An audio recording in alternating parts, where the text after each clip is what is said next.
अस्सलामुअलैकुम वरहमतुल्लाहि वबरकातुहू। बच्चों, आज हम पढ़ेंगे माहौलियात हिस्सा दुम। आज हम बच्चों सबक नंबर 2 संतों की तालीमात इस सबक के मशक़ी सवालों के जवाब पढ़ेंगे और लिखेंगे। तो चलिए बच्चों, हम शुरू करते हैं। तो हमारा पहला सवाल है बच्चों, मुनासिब अल्फाज से खाली जगहों को पुर कीजिए। तो बच्चों, यहाँ पर हमें कुछ खाली जगह दी गई है, हमें मुनासिब अल्फाज से उन खाली जगह को पुर करना है।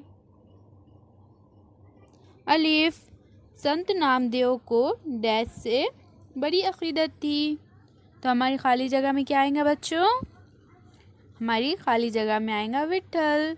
संत नामदेव को विट्ठल से बड़ी अक़ीदत थी। बे, ज्ञानेश्वर ने जवानी में पूना के करीब डैश मुकाम पर जिंदा समाधि ले ली। तो बच्चों, हमारी खाली जगह में क्या आएगा? हमारी खाली जगह में आएगा आलंदी। जीम, संत तुकाराम ने कर्ज की वसूलियाबी के अपने हिस्से के खाते डैश नदी में गर्क कर दिए। तो बच्चों, कौन सी नदी में गर्क किए थे? इंद्रायणी नदी में। तो हमारी खाली जगह में आएगा बच्चों इंद्रायणी।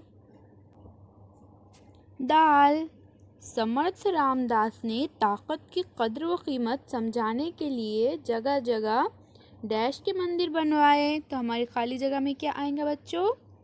हमारी खाली जगह में आएगा हनुमान। संत नामदेव को विट्ठल से बड़ी अक़ीदत थी।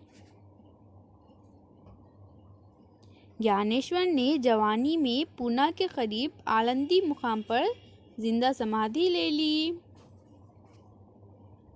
संत तुकाराम ने कर्ज की वसूलियाबी के अपने हिस्से के खाते इंद्रायणी नदी में गर्क कर दिए।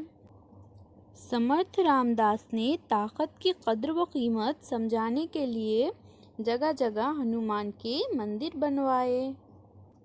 अब हमारा अगला सवाल है बच्चों नंबर 2। हर सवाल का जवाब एक जुमले में दीजिए। तो बच्चों, यहाँ पर हमें कुछ सवाल दिए गए हैं, हमें इनके जवाब एक जुमले में देना है।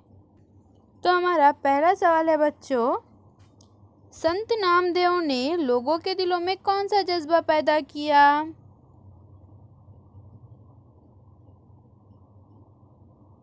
जवाब, संत नामदेव ने लोगों के दिलों में मज़हब की हिफाजत करने और भक्ति के रास्ते पर चलने का जज्बा पैदा किया।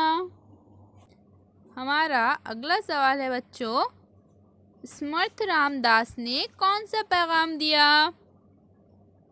जवाब, समर्थ रामदास ने लोगों को ये पैगाम दिया कि हरकत और ताकत में बरकत और कामयाबी है।